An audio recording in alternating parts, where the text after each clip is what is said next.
working 5 days a week and on average, and 40 hours on average a week. And in many cases, a lot of us are working well over 5 days, well over 40 hours. You know, living in this high inflation setup, you basically have to have a second job, a third job, a side hustle, a part-time job, or work overtime in order to make ends meet, because a regular 5 days a week, 40-hour a week job, unless you are making a quality pay, isn't going to cut it anymore. It was wild. I went up to Burger King Saturday. I had coupons. It was $14.99 for 3 Whoppers, 3 cheeseburgers, and 3 medium fries. So $15 and some change after taxes. So when you sit down and think about it, that wasn't bad for 3 people to eat, you know, especially when you look at how much things are costing. But while I was there, I overheard one of the employees talking about, you know, I think I'm going to stay to close. And if I stay to close, it's going to give me 13 hours. It's going to give me 5 additional hours. And then the employee went on to say, you know, we only make $9.87 an hour here. So you think if that individual stayed to close as they planned, those 5 additional hours wouldn't have even been $50, because you got to remember, it's $9.87 an hour. You're making 13 cents less than $10 an hour in 2022. Not to mention the fact that you still have to give up taxes and deductions. So you're not getting the full $9.87. So you're not even getting $50 after working 5 additional hours for a total of 13 hours for the day. And y'all don't see how that is wrong. You don't see how that is wrong. A lot of these jobs are creating poverty. That's really what it is. Poverty is literally a policy. And we have to be open and honest about that. Because how in the world can you even sit up and say that it's not a policy? Dang, I forgot it. How can you even sit up and say that it's not a policy when you're purposely underpaying everybody? You want people to, first of all, risk their lives coming here. COVID-19, various COVID variants, monkeypox, mass shootings, you name it. You want people to risk their lives.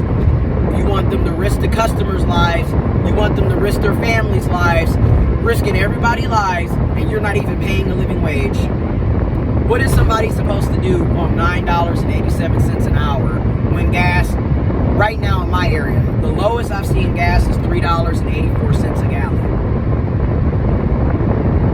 That person that's making $9.87 an hour can't even get 3 gallons of gas on that hourly wage.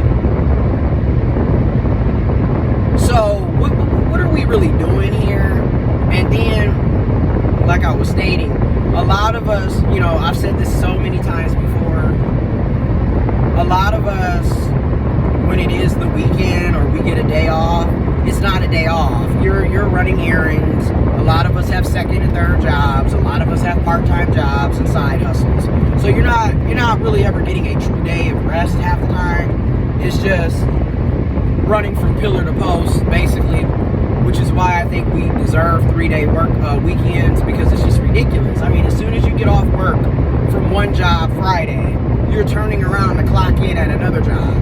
You know, because a lot of people, they might have anywhere between 30 minutes to 2 hours between their main job and their second job or their part-time job or their side hustle. You'd be surprised. Okay, a lot of us, like I said, this Sunday, I'm working. Last Saturday, I was working. So that's what I mean. You know what I mean by, like, we don't really get time to relax, rest, you know, heal and prepare for the following week. It's just back to back, and we don't have enough PTO to even go on real vacations. And then even if you had the PTO, in itself is a privilege to even have it. But we don't make enough money to go on a vacation. Like, once again, we're living check to check, the vast majority of us. And that's with second and third jobs. And then that's just it. You shouldn't need a second job or a part-time job when you have a full-time job. Your full-time job should be paying you enough to take care of yourself and to provide for your family. But that is not what's going on here. And then I always hear people say, well, y'all need to get better jobs. You need to go back to school. You need to learn a trade. You need to learn a skill. When, like, all of this sounds great in theory, but it costs money to go to school. It takes time to go to school. It's a lot of stuff that people don't quite understand.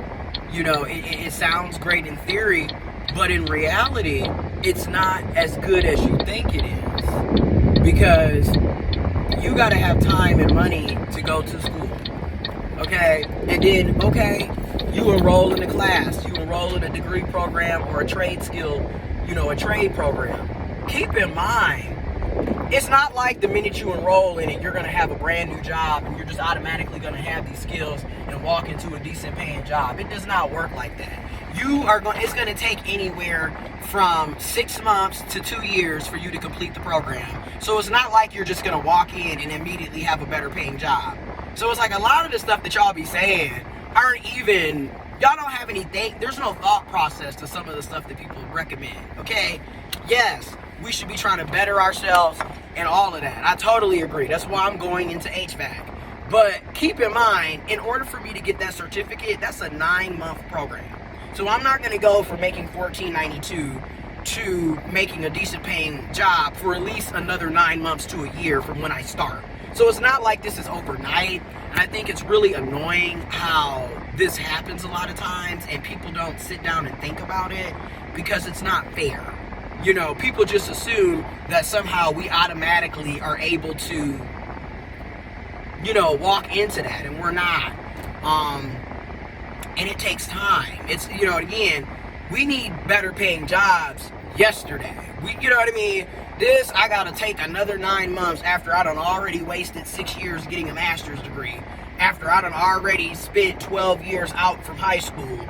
And then keep in mind, we can't just go to school, right? We can't just go to the trade program. We still have responsibilities, bills, family, dependents, what have you. So a lot of us are still working full-time jobs while trying to go to school, while having dependents and family members, while still needing a second job or a part-time job to make ends meet.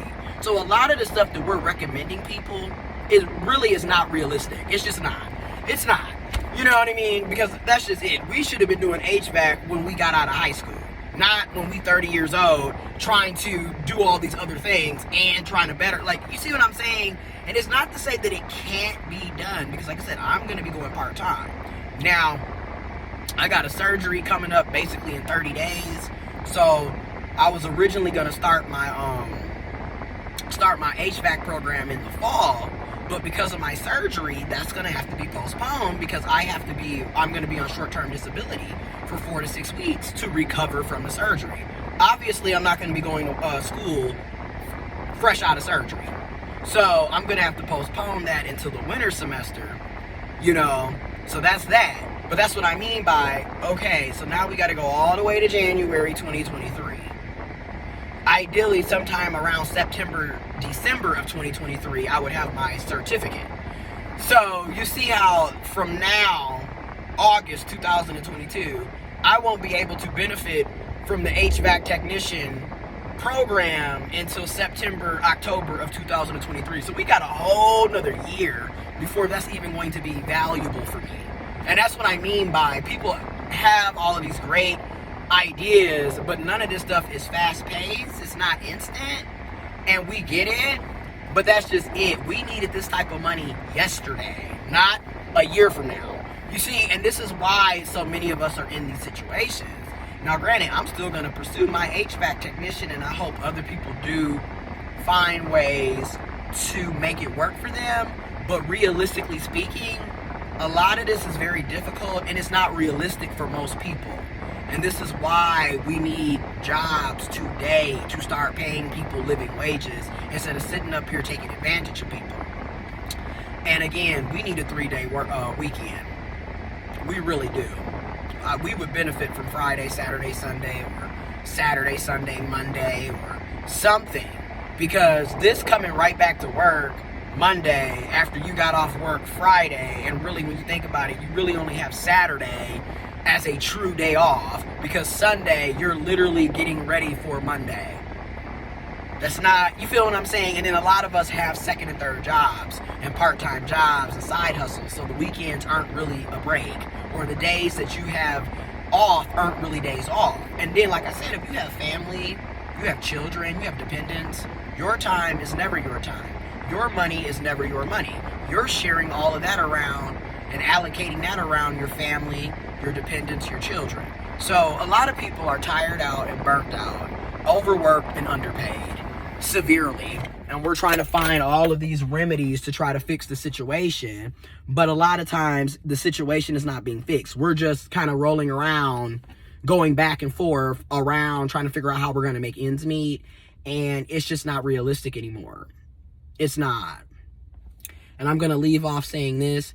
One of my friends yesterday when we were talking, they currently make $70,000 a year, which for them, you know, they've, you know, with their years of experience, their education, and the cost of living and everything that's going on with inflation, they should be making more than what they're making for the role that they're playing, the position that they have.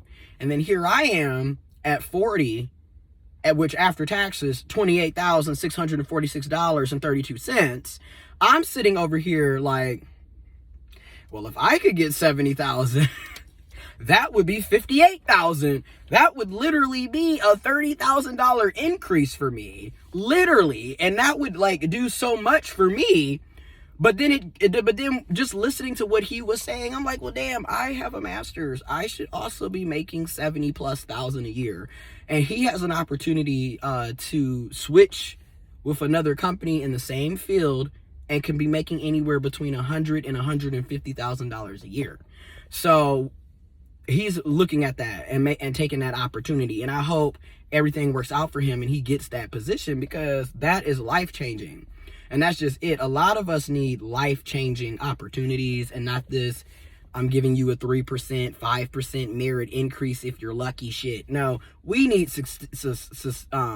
substantial raises at this point. Like, that's why I know for me, the likelihood of me staying at my current position in the next 6 months is really slim to none. I'm just being real, because I can't continue this. You're not paying me enough to even be here. I'm wasting money being here. I mean, literally, you got to drive here, wasting your gas, right? After you waste your gas getting here, you're here for 8 to 9 hours looking stupid behind a computer screen and answering phone calls all day and doing data reports. Meanwhile, I could be working somewhere else, making double, triple what I'm making with less work, less responsibility. So I would be crazy to continue staying here. And that's just keeping it real. But anyways, let me go on in here and go to work and do what I got to do to try to make a few dollars. But I just wanted to throw that out there. $9.87 an hour. That's the minimum wage in the state of Michigan.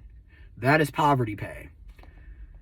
The federal minimum wage is $7.40. It's been that way since July of 2009. 13 years later, we're still paying people $7.25 an hour. There is a problem.